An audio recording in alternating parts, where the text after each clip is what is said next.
La mécanicienne fixa le tracteur abandonné au milieu des broussailles quand le millionnaire ricana et lança « C'est de la ferraille, ne perdez pas votre temps ».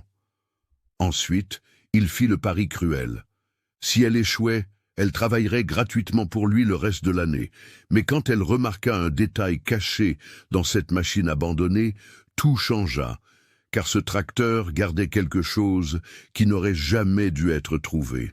Mon ami, abonnez-vous à la chaîne pour ne pas manquer cette histoire et dites-nous en commentaire de quelle ville de France vous nous suivez. Je veux savoir d'où vous m'accompagnez. Adeline avait 32 ans et portait sur ses épaules le poids d'un héritage que peu comprenaient. Elle n'était pas mécanicienne par hasard ou par simple mode.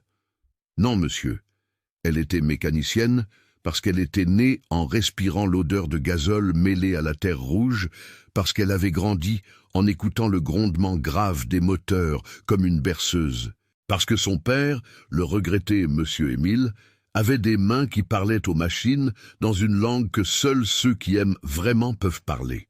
Quand monsieur Émile partit, il y a 3 ans, il emporta avec lui les secrets d'une vie entière, dédiée au moteur du domaine Sainte-Rita, cette propriété qui fut jadis la plus prospère de la région. Mais il laissa à sa fille quelque chose de bien plus précieux que des outils.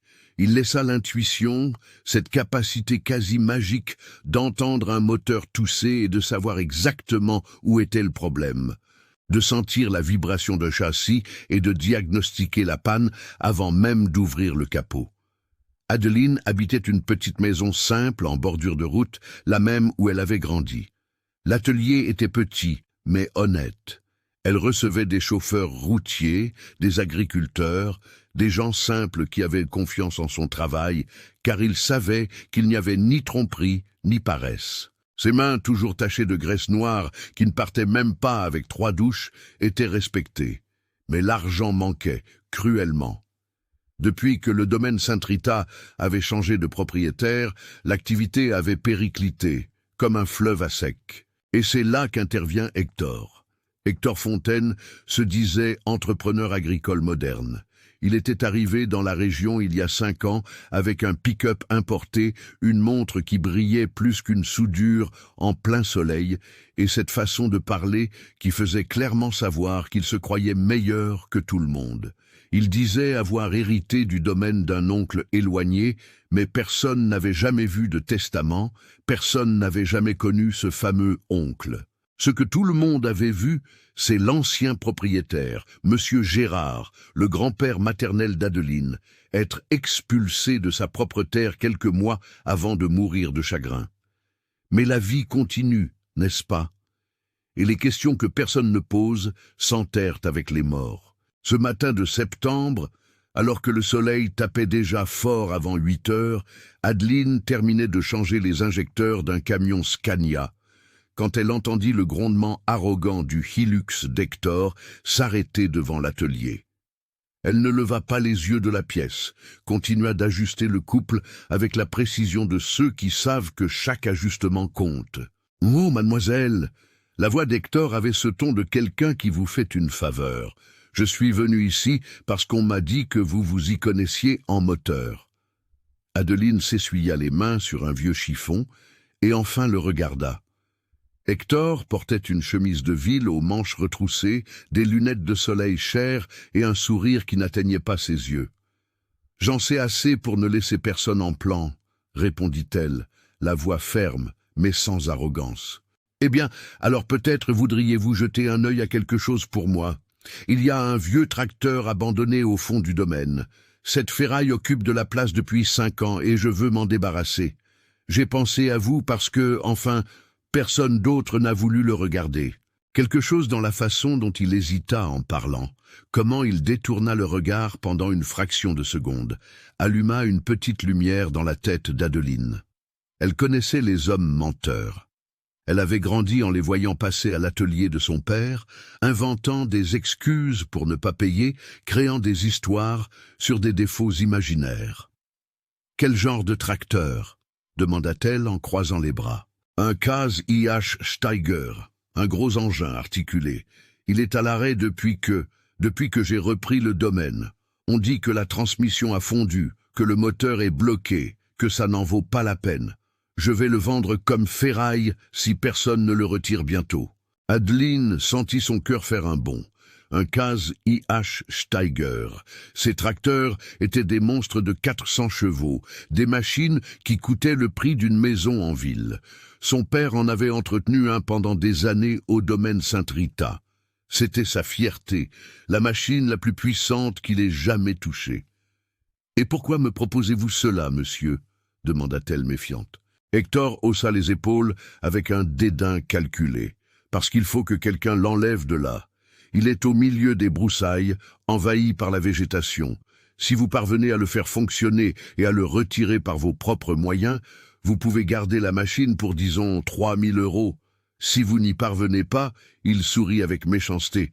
Vous travaillerez gratuitement pour moi le reste de l'année. Services généraux. Vous comprenez? Nettoyage de hangars, ce genre de choses. C'était un piège. Adeline le savait. Elle pouvait sentir l'odeur de supercherie dans l'air, plus forte que le gazole qui imprégnait ses vêtements.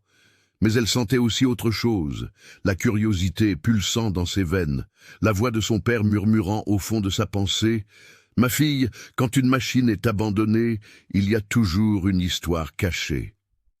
Donnez-moi jusqu'à demain, midi, 24 heures. » Elle s'entendit parler avant même de réfléchir correctement. Hector lâcha un petit rire dédaigneux. 24 heures. Mademoiselle, vous êtes folle, c'est de la ferraille. Mais très bien. Il sortit une liasse de billets froissés de sa poche et les jeta par terre devant elle. Tenez, voici 50 € pour que vous ne disiez pas que je ne vous ai pas prévenu. Achetez-vous une boisson fraîche et rentrez chez vous sans perdre votre temps. Adeline regarda les billets par terre. Elle ne se baissa pas. Elle se contenta de lever le menton et de soutenir son regard. « J'accepte le défi, mais quand je sortirai ce tracteur des broussailles en état de marche, monsieur signera le transfert devant moi avec un témoin et je ne veux pas de votre aumône. » Hector rit de nouveau, secouant la tête comme quelqu'un qui regarde un enfant têtu. « Marché conclu. Demain midi, je reviendrai ici chercher ma nouvelle femme de ménage. » Il monta dans son pick-up et partit, laissant derrière lui un nuage de poussière rouge. Adeline resta là, immobile, sentant le soleil brûler sa nuque, le cœur battant la chamade. Elle savait que c'était plus qu'une simple réparation. Il y avait quelque chose qui n'allait pas, très mal, dans toute cette histoire. Ce même après-midi, Adeline prépara sa mallette à outils avec le soin d'un chirurgien préparant son scalpel. Clés à molette de toute taille, douilles à choc, multimètre numérique, cric hydraulique portable, lampe torche à LED puissante, gants en caoutchouc isolant et l'outil le plus important, le stéthoscope mécanique qui avait appartenu à son père. Cet instrument simple, avec une tige métallique et une membrane sensible, permettait d'entendre ce qui se passait à l'intérieur d'un moteur, comme un médecin écoute un cœur. Elle fut prise en stop par Monsieur Antoine, le routier qui s'arrêtait toujours à l'atelier, et se rendit au domaine Saint-Rita. Le portail était ouvert, mais il n'y avait personne aux alentours. Hector avait été clair, « Débrouille-toi toute seule ». Adeline commença à marcher sur le terrain. Le domaine avait changé. Là où il y avait autrefois ordre et soin, il y avait maintenant des clôtures brisées, des hangars avec des tuiles manquantes, des broussailles poussant là où il devait y avoir des plantations. Son cœur lui serra. Cet endroit avait été beau un jour. Son grand-père maternel avait tout construit là avec ses propres mains, sueur et rêve. Elle suivit les indications et marcha presque 1 kilomètre jusqu'au fond de la propriété. Et alors, mon Dieu, alors elle le vit. Au milieu d'une clairière envahie par les herbes hautes, les branches sèches et les lianes qui ressemblaient à des tentacules verts. Il était là, le Kaz IH Steiger. La peinture rouge était délavée, couverte de mousse et de rouille superficielle. Les pneus gigantesques, chacun de plus de 1,80 m de haut, étaient à plat et craqués par le temps. La cabine avait le verre embué et des oiseaux avaient de fait leur nid dans les rétroviseurs. Mais Adeline ne vit pas des débris, elle vit une histoire. Elle vit les heures que son père avait passées à l'intérieur, guidant ce colosse à travers les champs, labourant la terre, plantant l'avenir. Elle vit la machine qui fut un jour le cœur productif de ce domaine. Elle s'approcha lentement, presque avec révérence, passa la main sur le côté du capot, sentant la texture de la peinture écaillée. Et c'est là qu'elle remarqua le premier détail étrange. Il n'y avait aucune trace de fuite au sol. Rien. Pas une goutte d'huile, pas de résidus de fluide hydraulique. Les moteurs qui fondent tout ce bloc laissent toujours des traces. Ils saignent toujours. Adeline ouvrit la porte de la cabine et monta. L'odeur de moisi et de poussière envahit ses narines, mais elle l'ignora. Elle s'assit sur le siège du conducteur, couvert de feuilles sèches, et regarda autour d'elle. Le tableau de bord était intact. Les clés étaient sur le contact. Elle tourna pour la position d'accessoire sans démarrer. Rien, aucune petite lumière, aucun clic électronique mort. Elle descendit et ouvrit le gigantesque capot avec effort. Le moteur Cummins 6 cylindres en ligne était là, imposant même abandonné, 12,5 litres de pure force. Mais la première chose qu'Adeline remarqua fit son cœur s'emballer. Les bornes de la batterie étaient déconnectées, mais pas par accident. Elles étaient soigneusement dévissées, avec les rondelles organisées à côté. Le fil de masse était également déconnecté, plié et attaché avec du fil de fer pour ne toucher à rien. Quelqu'un avait débranché ce tracteur. Ce n'était pas un abandon, c'était une déconnexion chirurgicale. Adeline sentit un frisson lui parcourir l'échine, prit sa lampe torche et commença à inspecter chaque détail. Les courroies étaient desséchées, mais intactes. Les tuyaux du système de refroidissement étaient cassants, mais sans trou.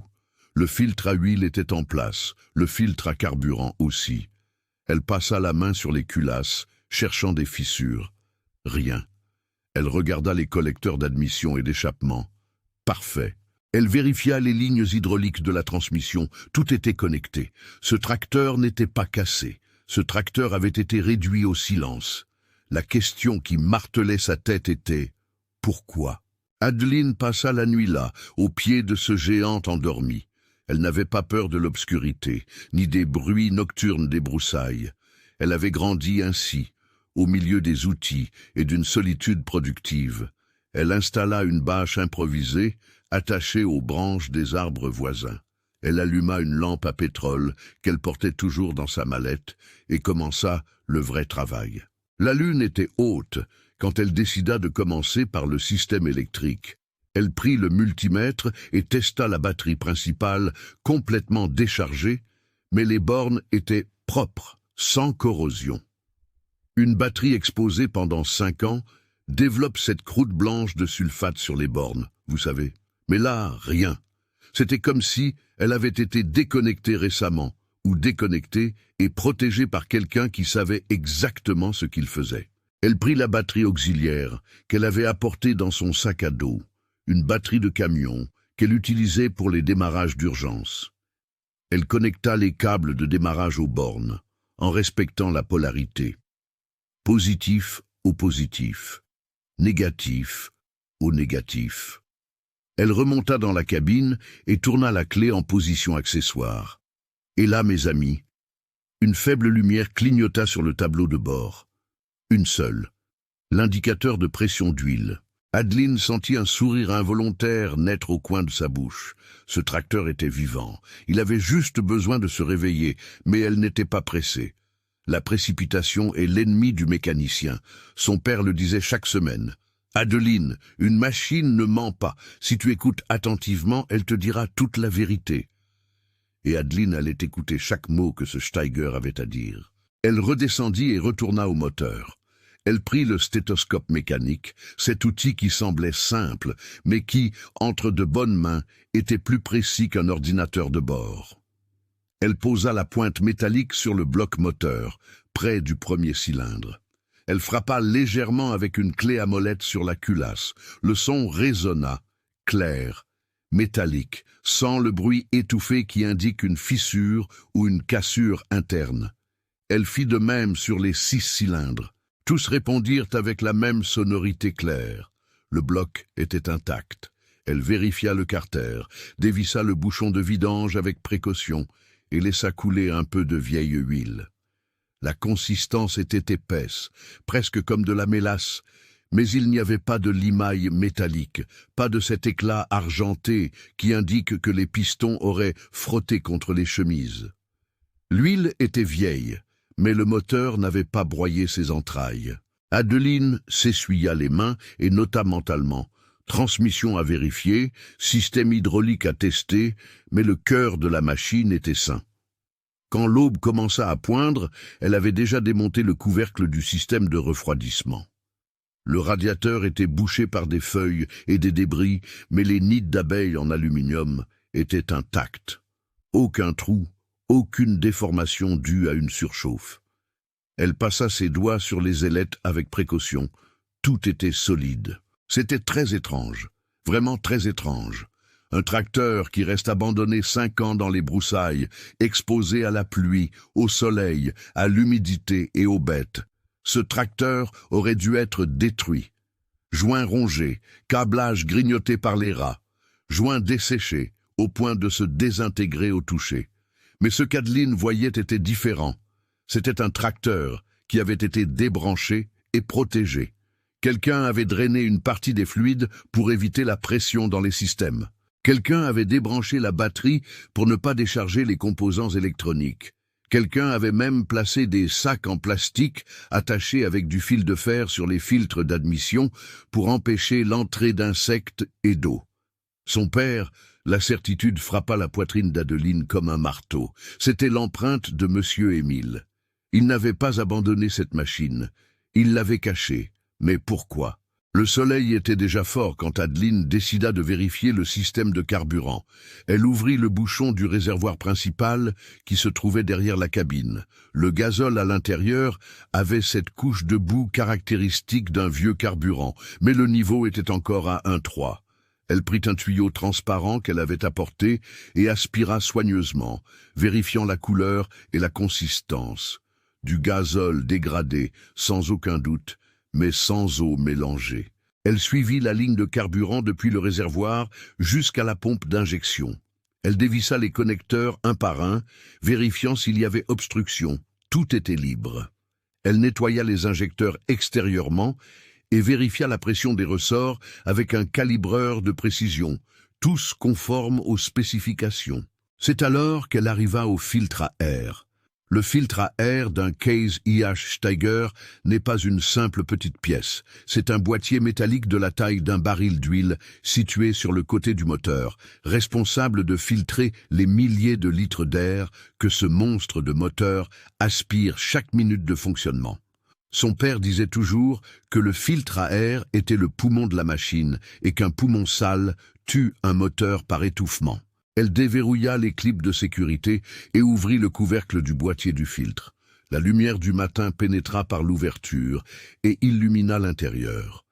L'élément filtrant, ce cylindre en papier plissé, était là, étonnamment propre pour le temps d'abandon. Elle tira le filtre vers l'extérieur avec précaution, sentant le poids. Et c'est là que quelque chose d'étrange se produisit. Le filtre pesait plus que ce qu'il aurait dû. Adeline fronça les sourcils. Un filtre à air est léger, fait de papier spécial et d'une armature en plastique. Celui-ci était lourd, comme s'il y avait quelque chose de solide à l'intérieur. Elle le secoua légèrement, un bruit étouffé, quelque chose bougeait à l'intérieur. Son cœur s'emballa. Avec une prudence chirurgicale, elle porta le filtre jusqu'à la bâche, où elle avait laissé ses outils éparpillés, le posa au sol et prit sa lampe torche, illuminant l'intérieur du cylindre de papier. Au fond, roulé et protégé par un sac plastique transparent et scellé avec du ruban adhésif industriel, se trouvait un volume rectangulaire. Adeline sentit ses mains trembler. Elle regarda autour d'elle. Elle était seule. Le chant des oiseaux et le murmure du vent dans les feuilles étaient les seuls sons. Elle glissa délicatement ses doigts entre les plis du filtre et tira le paquet vers l'extérieur. Il était lourd, rigide. Elle déchira le plastique avec son ongle et vit des documents. Une grosse liasse de papier plié, encore protégée par une pochette plastique transparente. Certains étaient jaunis sur les bords, mais lisibles. Il y avait aussi un carnet de notes à couverture noire, de ceux que son père utilisait pour enregistrer les entretiens. Adeline ouvrit la pochette, les mains sales de graisse, et commença à lire. La première page était un acte de propriété. Domaine Sainte-Rita, commune de Saint-Laurent-sur-Sèvre, Auvergne. Propriétaire Gérard Fontaine-Olivier, son grand-père maternel. Date 1978. Tout était tamponné, signé, enregistré chez le notaire. La deuxième page était un autre acte, même domaine, mais cette fois-ci transfert de possession à Hector Fontaine-Olivier. Date 2019. Sauf qu'Adeline approcha le papier de la lumière. La signature de son grand-père était là, mais quelque chose n'allait pas. Elle connaissait l'écriture de son grand-père, elle avait des lettres de lui conservées à la maison. Cette signature était trop tremblante, les lettres trop grandes. Ce n'était pas l'écriture ferme de Monsieur Gérard. Elle feuilleta davantage. Elle trouva des copies d'examens médicaux. Rapport neurologique, Gérard Fontaine-Olivier. Diagnostic, Alzheimer à un stade avancé. Date du rapport, 6 mois avant le transfert du domaine. Adeline sentit l'estomac se serrer. Son grand-père avait l'Alzheimer. Il n'aurait pas pu signer ce document en toute conscience. Elle continua de lire, les mains tremblant de plus en plus. Il y avait des pages et des pages de notes dans le carnet de son père. Date, conversation transcrite, témoin, 15 mars 2019. J'ai vu Hector emmener Monsieur Gérard chez le notaire. Le vieux ne reconnaissait même plus sa propre fille. Comment a-t-il pu signer? 22 mars 2019. Hector a menacé de me renvoyer si j'ouvrais la bouche. Il a dit que Gérard avait signé de son plein gré, mais je connais la vérité. Gérard ne savait même pas où il était. 10 avril 2019. J'ai gardé tous les documents au seul endroit où Hector ne cherchera jamais. Si quelque chose m'arrive, Adeline saura où trouver. Elle connaît ce tracteur comme moi. Dernier enregistrement. 3 mai 2019. Hector m'a ordonné de conduire le Steiger au fond du pâturage et de l'y laisser. Il a dit que c'était pour le mettre au rebut. J'ai tout débranché, protégé, caché la vérité dans le filtre à air. Un jour, ma fille le trouvera. Des larmes commencèrent à couler sur le visage d'Adeline, traçant des sillons dans la saleté et la graisse. Son père avait su, avait tout témoigné et avait été menacé. Le désespoir de ces dernières années, le silence autour du domaine, les nuits où il restait éveillé, fixant le vide. Tout faisait sens. Maintenant, Hector avait volé le domaine. Il avait profité de la maladie d'un homme sans défense pour falsifier un transfert frauduleux. Et Monsieur Émile, l'humble mécanicien qui ne voulait vivre qu'honnêtement, était devenu le témoin silencieux d'un crime. Adeline regarda le tracteur. Maintenant, elle comprenait tout. Hector ne voulait pas que cette machine fonctionne parce qu'elle était aussi une témoin. C'était la dernière preuve physique que le domaine avait été prospère sous la direction de Monsieur Gérard, qu'il y avait eu investissement et soin. Un tracteur de 400 chevaux ne s'achète pas pour rien. On ne l'achète que lorsque la propriété est productive, lucrative, précieuse. Laisser le Steiger pourrir dans les broussailles, c'était effacer cette mémoire. C'était détruire la preuve qu'il y avait eu prospérité avant l'arrivée d'Hector. Mais Adeline avait maintenant non seulement le tracteur, mais aussi la vérité entre ses mains. Elle essuya ses larmes avec le dos de sa main sale et leva les yeux au ciel. Le soleil était presque au zénith. Il ne restait que quelques heures avant midi, avant le délai qu'Hector lui avait donné. Elle rangea les documents dans son sac à dos, roulé dans un chiffon propre au fond. Puis, avec une détermination qui venait du plus profond de son âme, elle retourna au tracteur. Elle connecta les bornes de la batterie principale, utilisant maintenant l'énergie de la batterie auxiliaire pour charger. Elle remplaça le vieux gazole des filtres par du gazole propre qu'elle avait apporté dans des bidons. Elle nettoya les injecteurs un par un avec un fluide spécifique. Elle vérifia le niveau d'huile hydraulique et fil à point. Elle vida les lignes de frein, remplit le radiateur d'eau propre, mélangée à un additif. Elle travailla sans relâche, avec la précision d'un horloger et la force de quelqu'un qui avait quelque chose de plus grand à prouver. Il ne s'agissait pas seulement de faire fonctionner un moteur. Il s'agissait de donner une voix au silence de son père. Il s'agissait de rendre justice à un grand-père qui était mort sans savoir qu'il avait été volé. Quand le soleil commença à s'incliner vers l'ouest, À moins d'une heure de midi, Adeline était couverte de sueur, de graisse, de poussière et de détermination. Elle monta dans la cabine pour la dernière fois. Elle ajusta le siège, régla les rétroviseurs, boucla sa ceinture de sécurité, regarda le tableau de bord. Les lumières s'allumaient toutes maintenant. Huile, batterie, température, pression hydraulique, tout était vert, tout était prêt. Elle tint la clé de contact, inspira profondément et murmura « C'est pour toi, papa, c'est pour grand-père, c'est pour la vérité. » Et elle tourna la clé. Le démarreur commença à tourner, un son métallique, rauque, comme s'il se réveillait d'un très long sommeil. Adeline maintint la clé tournée, sentant la vibration parcourir le volant, monter le long de ses bras, envahir sa poitrine. Les pistons commencèrent à bouger à l'intérieur des chemises, encore lents, encore réticents. Le démarreur insistait, tournant, demandant à ses 12,5 litres d'acier et de carburant de se souvenir de leur raison d'être. Et puis, un premier toussement, un grave crachement de gazole brûlant pour la première fois en 5 ans. Puis, un autre toussement, et encore un autre. Adeline relâcha la clé un instant, laissant le moteur respirer. Puis elle la tourna de nouveau. Cette fois, le grondement fut plus fort. Les 6 cylindres commencèrent à démarrer l'un après l'autre, créant ce rythme caractéristique, cette symphonie mécanique que seul un vrai moteur diesel sait jouer. Et soudain, le Steiger rugit. Mes amis, il n'y a pas de mot en français qui puisse décrire correctement le son d'un moteur Cummins de 400 chevaux se réveillant après 5 ans de sommeil. Ce n'est pas un bruit, c'est un tonnerre, c'est un tremblement de terre. C'est la voix d'un géant qui faisait semblant d'être mort et qui maintenant se lève pour montrer qu'il est toujours le maître. Le grondement grave fit trembler le sol. Les oiseaux qui étaient sur les branches alentours s'envolèrent paniqués. La végétation autour sembla se courber sous la vibration. Adeline sentit les larmes revenir à ses yeux, mais cette fois-ci, ce n'était pas de tristesse, c'était de victoire. Le moteur grondait de manière irrégulière, crachant de la fumée noire par l'échappement, brûlant le vieux gazole qui était encore dans les lignes. Mais elle savait que ce n'était qu'une question de minutes avant qu'il ne se stabilise. Elle tint le levier d'accélération et tira doucement. Le grondement augmenta, la fumée s'éclaircit, passant du noir au gris, du gris au presque transparent. Elle actionna le système hydraulique.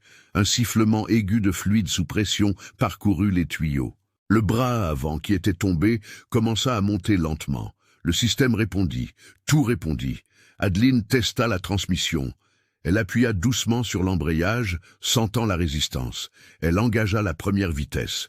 Le tracteur donna une secousse en avant, traînant les herbes et les branches qui avaient poussé autour.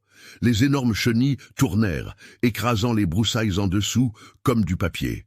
Elle accéléra un peu plus. Le Steiger commença à avancer lentement, mais fermement, ouvrant le chemin à travers la végétation comme s'il disait « Écartez-vous, je suis de retour ».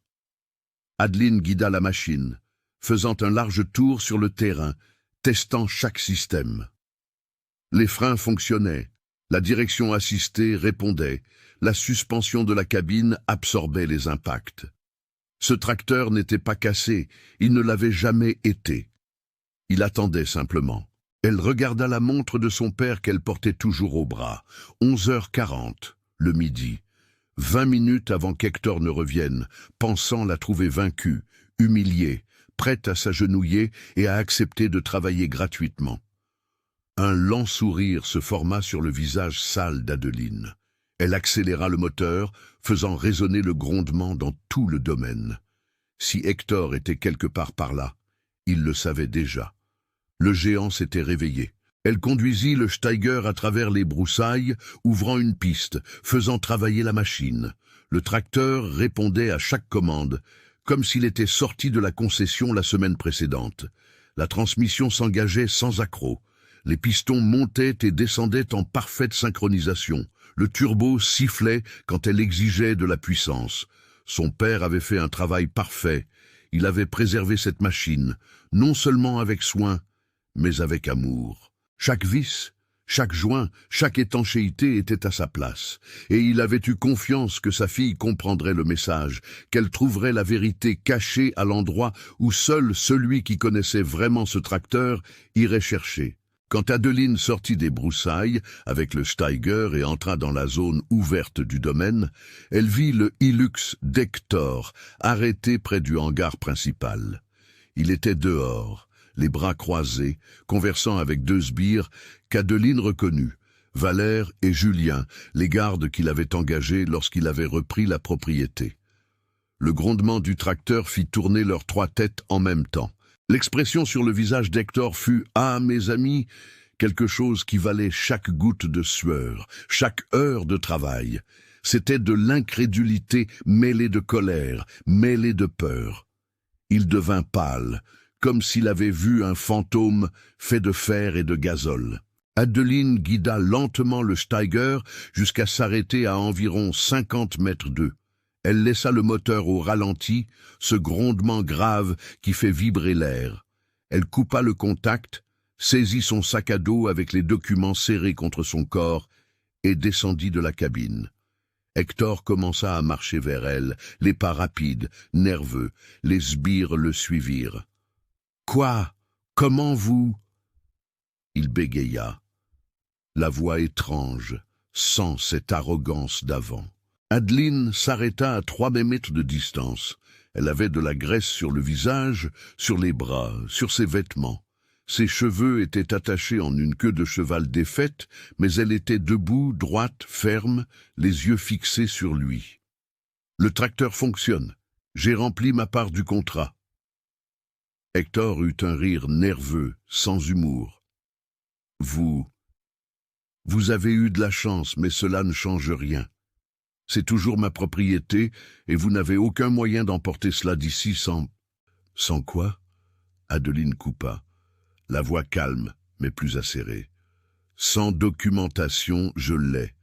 Sans transport, je le conduis à mon atelier dès aujourd'hui. Ou peut-être... » Elle inclina légèrement la tête. « Monsieur ne veut plus que ce tracteur parte d'ici. » Quelque chose changea dans le regard d'Hector. Une tension qui n'était pas là avant.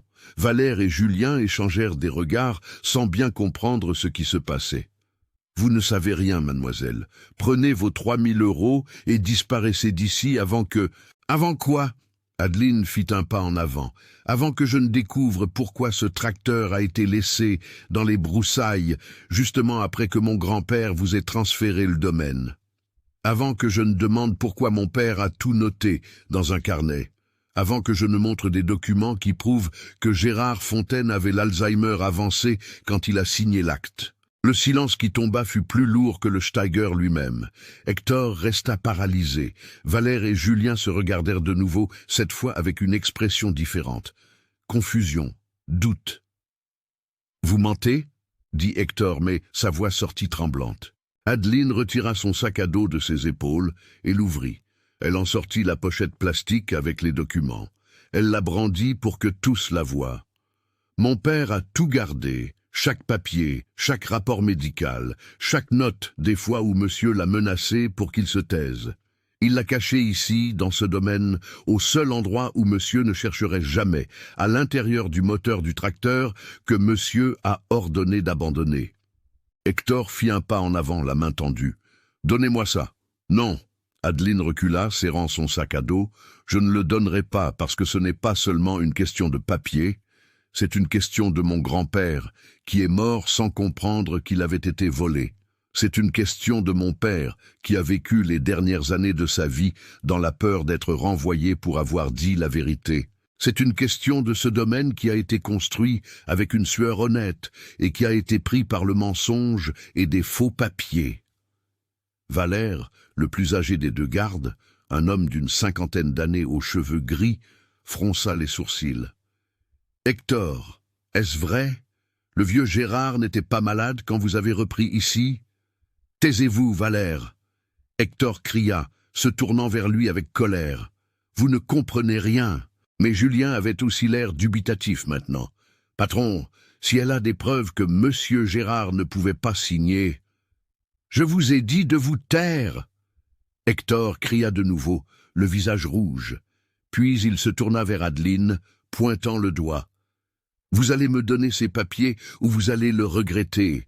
J'ai des avocats, j'ai des contacts, j'ai des gens qui peuvent faire... » « Faire quoi ?» Adeline l'interrompit, la voix ferme. « Me menacer ? Comme vous avez menacé mon père. Il a passé les dernières années de sa vie dans la peur, Hector. Peur de perdre son emploi, peur de ne pas pouvoir subvenir aux besoins de sa famille, peur que personne ne le croie contre un homme riche comme vous. » Elle fit un pas en avant. Et cette fois, ce fut Hector qui recula. « Mais vous savez ce que mon père n'avait pas peur de faire ? La bonne chose. Il a gardé ses preuves, sachant qu'un jour, elles verraient le jour. Et il a eu confiance en moi parce qu'il savait que je comprendrais le message, que je trouverais la vérité là où il l'a laissée. » Adeline se retourna et désigna le Steiger, qui continuait au ralenti, le grondement grave remplissant le silence. Ce tracteur là-bas est la preuve vivante que ce domaine était prospère. Une machine de 400 chevaux, entre 500 000 et 1 million d'euros neuve. Qui achète ça? Qui investit ça? Un agriculteur ruiné? Non. Un homme qui avait des terres productives, qui avait un avenir, qui avait de la dignité. Elle le regarda de nouveau. « Hector, mon grand-père a construit tout cela et vous l'avez volé, mais maintenant l'histoire va être racontée comme il faut. » Hector tremblait, non de colère, mais de quelque chose qui ressemblait au désespoir. Il regarda autour de lui comme s'il cherchait une issue, une solution. Puis il regarda de nouveau Adeline. « Combien voulez-vous » La voix sortit basse, presque un murmure. « Pour oublier ça, pour faire disparaître ces papiers, 10 000, 20 000, je paie maintenant. » Adeline sentit une vague de nausée. Ce n'était pas de la colère, c'était de la déception. Déception de voir que même confronté, même démasqué, Hector pensait toujours que tout pouvait être résolu avec de l'argent. « Non, dit-elle simplement. 50 000, alors vous n'aurez plus jamais besoin de travailler comme mécanicienne de votre vie. Non, 100 000, je signe un chèque maintenant.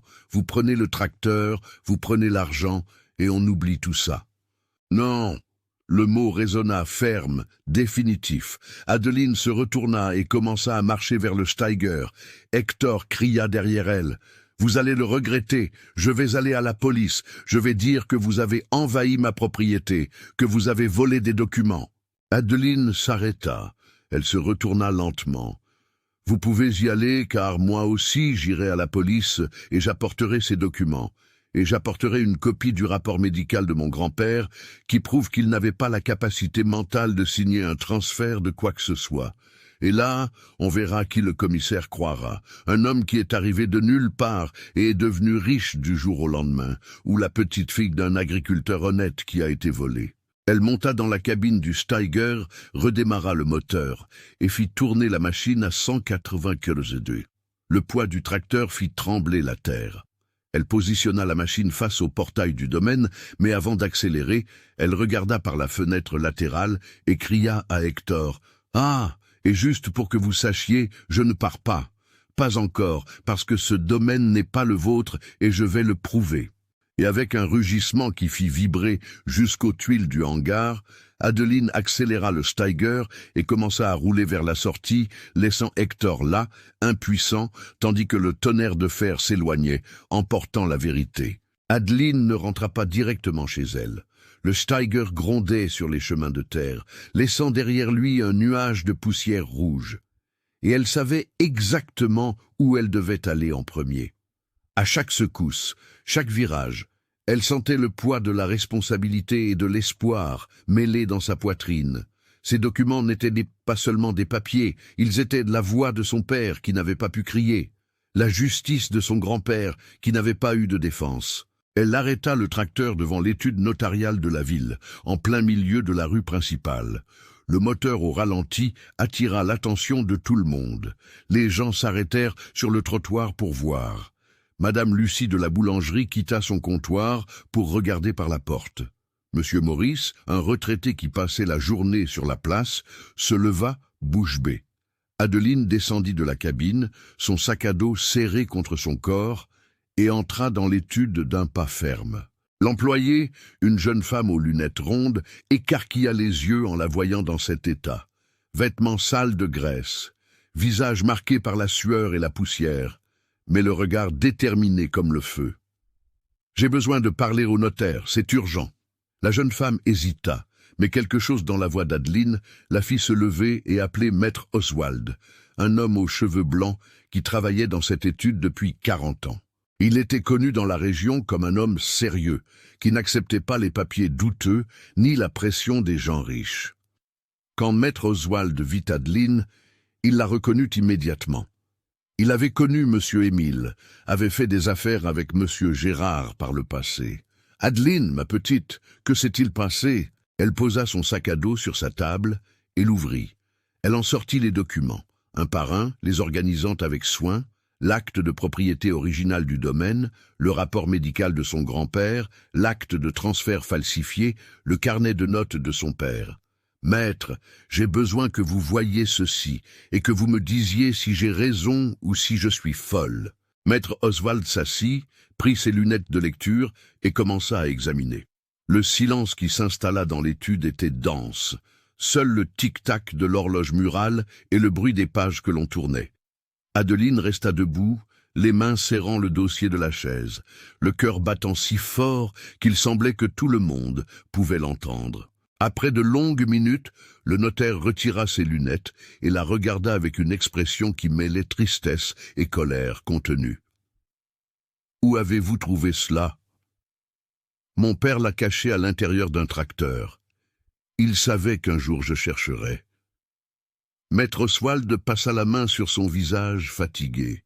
« Adeline, savez-vous ce que cela signifie ? Cela signifie qu'Hector Fontaine a volé le domaine de mon grand-père, qu'il a falsifié un transfert alors que le vieux ne connaissait même plus son propre nom. Cela signifie exactement cela. » Il confirma, la voix lourde. « Et cela signifie que cet acte qui a été enregistré ici en 2019 est nul, complètement nul. Une personne atteinte d'Alzheimer avancé n'a pas la capacité civile de transférer une propriété. » Adeline sentit ses jambes faiblir. Elle serra fermement la chaise. « Alors le domaine n'appartient pas à Hector. Il n'a jamais appartenu. Au moment où votre grand-père est décédé, la propriété aurait dû être transmise par succession aux héritiers légitimes. Votre mère, si je ne me trompe pas, était fille unique. C'est ça. Elle est décédée il y a 2 ans. Cancer. Alors vous, en tant que petite fille, êtes l'héritière légitime, avec d'éventuels autres parents directs, s'il y en a. » Adeline inspira profondément. Les larmes voulaient devenir, mais elle les retint. Ce n'était pas encore le moment de pleurer. C'était le moment d'agir. « Que dois-je faire, maître ? Faire ?» Maître Oswald se leva et se dirigea vers l'archive, tirant d'anciens dossiers. « Premièrement, je vais faire des copies certifiées conformes de tout cela. Deuxièmement, vous aurez besoin d'un avocat, un bon. Troisièmement, nous allons au commissariat pour déposer une plainte pour escroquerie et faux et usage de faux. » Il s'arrêta et la regarda avec sérieux. « Adeline, Hector a de l'argent, il a de l'influence. Ce ne sera pas facile. »« Je sais. Mais mon père a gardé ses preuves au péril de sa vie. Je ne laisserai pas ça mourir. » Maître Oswald sourit, un sourire triste mais respectueux. « Vous êtes comme Émile, têtue, honnête et courageuse. » Il lui tendit la main.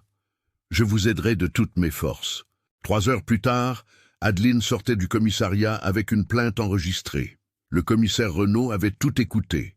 Il avait analysé les documents et demandé une enquête immédiate.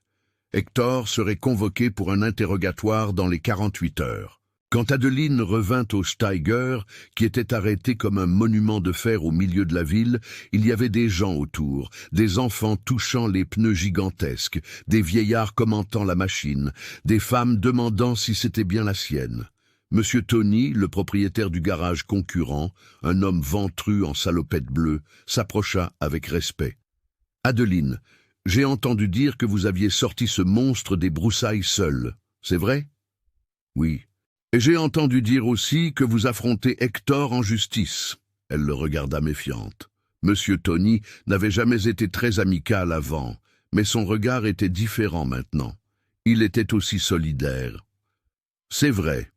Il tapa sur le capot du tracteur. Si vous avez besoin de pièces, de soudure, de quoi que ce soit, vous pouvez compter sur moi. Votre père était un homme intègre, et personne ne mérite d'être volé comme votre grand-père. D'autres s'approchèrent. Madame Marlène de la Quincaillerie, Monsieur Pierre le routier retraité, Henri, qui avait une petite exploitation, un par un, offrant leur aide, racontant des histoires sur la justice de Monsieur Gérard, sur la façon dont le domaine Saint-Rita donnait du travail à la moitié de la ville auparavant. Adeline réalisa quelque chose qu'elle n'attendait pas. Elle n'était pas seule. Toute la ville savait que quelque chose n'allait pas depuis l'arrivée d'Hector, mais personne n'avait eu le courage ou les preuves de faire quoi que ce soit jusqu'à présent. Elle remercia tout le monde, monta dans le Steger et le conduisit à son atelier. Elle gara le géant juste devant, occupant tout le trottoir. Elle voulait que tout le monde voie. Elle voulait qu'Hector sache qu'elle n'allait pas se cacher. Cette nuit-là, Adeline nettoya le tracteur avec tendresse, passa le chiffon sur chaque centimètre de carrosserie, enleva la graisse accumulée, polit les vitres de la cabine. Pendant qu'elle travaillait, elle parlait doucement, comme si la machine pouvait l'entendre. « Merci d'avoir gardé les secrets, vieil ami. Merci de ne pas avoir laissé la vérité mourir. » Elle terminait quand elle vit les phares du Hilux s'approcher. Hector descendit de la voiture, mais il n'était pas seul. Il y avait un homme en costume à côté de lui, une mallette en cuir à la main. Un avocat, c'est sûr. Adeline lâcha le chiffon et se tint debout, les bras croisés. Hector avait une expression différente. Ce n'était plus de l'arrogance, c'était un désespoir contrôlé. L'avocat s'avança. « Mademoiselle Adeline, mon nom est Maître Fabrice. Je représente Monsieur Hector Fontaine. Je suis venu ici pour proposer un accord. Je n'ai aucun intérêt. S'il vous plaît, écoutez seulement. Monsieur Hector reconnaît qu'il a pu y avoir des irrégularités dans le processus d'acquisition du domaine. Il est disposé à vous dédommager généreusement. 200 000 €, plus le transfert de ce tracteur à votre nom sans aucun frais. » Adeline regarda Hector, qui détourna le regard, puis regarda l'avocat. « Irrégularité, c'est comme ça que vous appelez le vol maintenant, monsieur ? Mademoiselle, soyons raisonnables. » Raisonnable serait qu'Hector rende ce qui n'est pas à lui. Raisonnable serait qu'il demande pardon pour la vie qu'il a détruite, pour mon grand-père qui est mort sans comprendre ce qui s'était passé, pour mon père qui a vécu dans la peur. L'avocat soupira en rangeant sa mallette. Si mademoiselle n'accepte pas un accord amiable, cela va se transformer en une longue, très longue et coûteuse bataille judiciaire. Alors qu'il en soit ainsi, répondit Adeline d'une voix ferme, parce que j'ai une chose que l'argent n'achète pas. J'ai la vérité et la vérité ne s'enterre pas. On peut essayer, on peut jeter de la terre par-dessus, on peut la laisser dans les broussailles pendant 5 ans, mais elle revient toujours, toujours. Hector parla enfin, la voix rauque. Vous ne savez pas à qui vous avez affaire. Adeline fit un pas en avant. Et vous ne saviez pas à qui vous aviez affaire quand vous avez volé le domaine de mon grand-père. Mais maintenant vous allez le découvrir. Ils partirent sans rien dire de plus. Adeline resta là, seule avec le Steiger, regardant les étoiles. Elle savait que la lutte ne faisait que commencer. Elle savait qu'Hector allait tout tenter, mais elle savait aussi qu'elle n'abandonnerait pas, parce que cette lutte n'était pas seulement la sienne. Elle était celle de son père, de son grand-père, de tous ceux qui avaient été réduits au silence, oubliés, laissés dans les broussailles comme de la ferraille. Et Adeline avait tiré le géant du silence. Il était maintenant temps de le faire rugir, jusqu'à ce que justice soit faite. Des mois passèrent, mes amis. 6 mois d'audience, d'avocats, de paperasse interminable. Hector tenta tout. Il tenta de suborner des témoins, de faire pression sur le juge, de discréditer les documents en disant qu'ils étaient faux. Mais la vérité a un poids qu'aucun mensonge ne peut soulever. Maître Oswald, le notaire, témoigna, confirmant qu'il connaissait la signature de M. Gérard et que celle sur l'acte de transfert ne correspondait pas. Un expert en écriture fut appelé et prouva que la signature avait été falsifiée, probablement avec la main du vieux Guidé, alors qu'il était sous sédatif ou sans pleine conscience. Le médecin qui avait diagnostiqué l'Alzheimer témoigna également. Il montra des dossiers médicaux, des examens, des rapports. À la date du prétendu transfert, M. Gérard se souvenait à peine du nom de sa propre fille. Il n'était absolument pas en état de comprendre ce qu'il signait. Et le carnet de son père? Ah, ce carnet fut la pièce maîtresse. Chaque note, chaque date, chaque détail que M. Émile avait enregistré avec cette écriture soignée, le juge le lut page par page. Il n'y avait pas de déni possible, pas de cachette. Hector tenta encore d'alléguer qu'il avait investi dans le domaine, qu'il avait amélioré la propriété, qu'il méritait une compensation. Mais quand le juge ordonna une inspection, ils découvrirent que le domaine était en ruine, hangars abandonnés, clôtures brisées, terres improductives. Hector n'avait rien investi, il avait juste aspiré ce qui restait et laissé mourir. Le verdict fut rendu un après-midi de mars, alors que la chaleur était intense et le ciel trop clair pour être vrai. Adeline était au tribunal, vêtue de sa plus simple tenue propre, les mains encore tachées de graisse car elle avait travaillé jusqu'à la dernière minute avant de partir. L'avocat que maître Oswald avait recommandé, maître Marc, un homme jeune mais compétent, qui avait accepté l'affaire pratiquement gratuitement parce qu'il croyait en la cause, était à ses côtés. Quand le juge lut le verdict, Adeline sentit ses jambes faiblir. « Je déclare nul l'acte de transfert du domaine Sainte-Rita, daté de 2019. Je décrète le retour immédiat de la propriété aux héritiers légitimes de Gérard Fontaine-Olivier, la principale héritière étant mademoiselle Adeline Fontaine-Olivier. Je condamne en outre le défendeur Hector Fontaine-Olivier pour escroquerie et faux et usage de faux. » Hector devint blême, tenta d'argumenter, mais le juge frappa son marteau. C'était décidé, le domaine revenait à la famille d'Adeline, revenait à ceux qui avaient construit cela avec sueur, avec honneur, avec dignité. Adeline ne put se retenir. Les larmes vinrent, chaudes, mouillant son visage. Mais ce n'étaient pas des larmes de tristesse, c'était du soulagement, de la victoire, de la justice enfin rendue. Maître Marc la serra dans ses bras. Monsieur Tony, qui était là en tant que témoin, applaudit. Madame Marlène pleura avec elle. Hector fut escorté hors du tribunal. Il allait répondre pénalement. Il allait devoir rendre tout ce qu'il avait pris. Il allait amèrement subir les conséquences. Et pour la première fois en 5 ans, Adeline sentit que le poids avait quitté ses épaules. La semaine suivante, elle entra dans le domaine Sainte-Rita par le portail principal. Non en stop, non caché. Elle entra en conduisant le Steger, ce géant rouge qui avait gardé les secrets et témoignait maintenant de la victoire. Le grondement du moteur résonna dans la propriété comme une annonce. La légitime propriétaire était de retour. Le domaine était dans un état déplorable. On ne pouvait le nier. Des années de négligence avaient fait payer le prix. Mais Adeline ne voyait pas des ruines, elle voyait des possibilités, elle voyait ce que cela avait été et ce que cela pouvait redevenir. Dans les mois suivants, elle travailla comme elle n'avait jamais travaillé de sa vie. Elle rénova le hangar principal et le transforma en un véritable atelier, grand, équipé, capable d'accueillir des tracteurs, des camions, des machines lourdes de toute la région. Le Steiger resta là, juste à l'entrée, restauré, rutilant, comme un monument, un symbole. « Celui-ci n'est pas à vendre, il n'est pas à louer, disait-elle à ceux qui demandaient.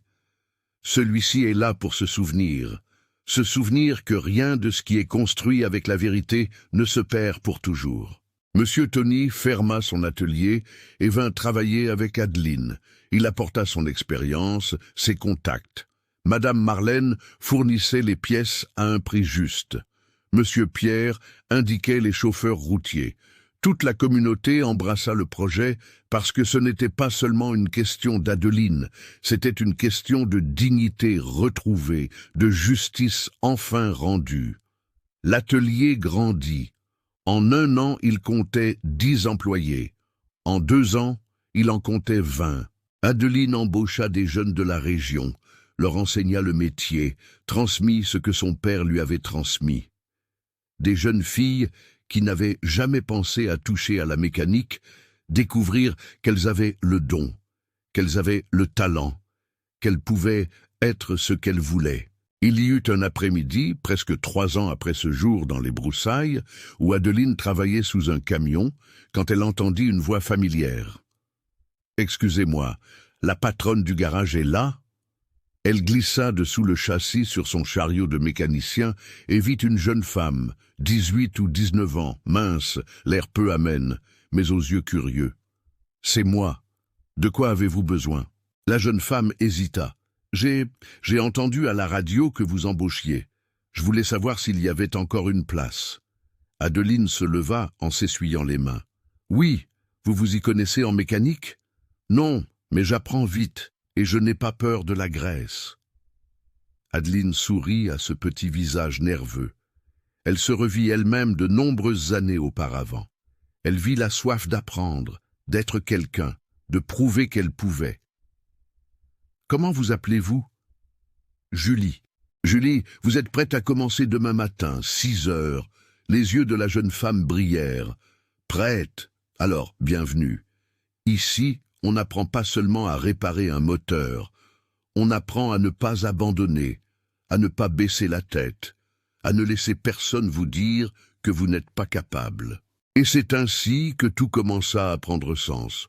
La lutte n'avait pas été seulement pour récupérer la terre, elle avait été pour planter un avenir pour Adeline, pour la communauté, pour toutes les Julie qui arriveraient après. Un dimanche après-midi, alors que l'atelier était fermé et que le domaine était silencieux, Adeline monta sur le Steiger, démarra le moteur juste pour entendre le grondement, posa la main sur le volant et ferma les yeux. « Papa, grand-père, nous avons réussi. La terre est revenue, la vérité a gagné, et je promets de prendre soin de tout cela, comme vous en avez pris soin. Je promets d'honorer vos noms. » Le vent souffla doucement, portant l'odeur de la terre mouillée, et Adeline eut la certitude à ce moment-là qu'ils étaient là, fiers, en paix. Elle coupa le moteur et descendit. Elle regarda autour d'elle, l'atelier plein de vie, les hangars récupérés, la plantation qui recommençait à pousser. Ce n'était pas seulement un domaine, c'était un héritage sauvé. C'était la justice rendue, sous forme de terre rouge et de graisse noire. Et le Steiger, ce géant qui avait été laissé dans les broussailles comme une décharge, maintenant rutilant au soleil, était la preuve vivante que rien de véritablement précieux ne peut être enterré pour toujours. Parce que la vérité, mes chers amis, est comme un moteur bien entretenu.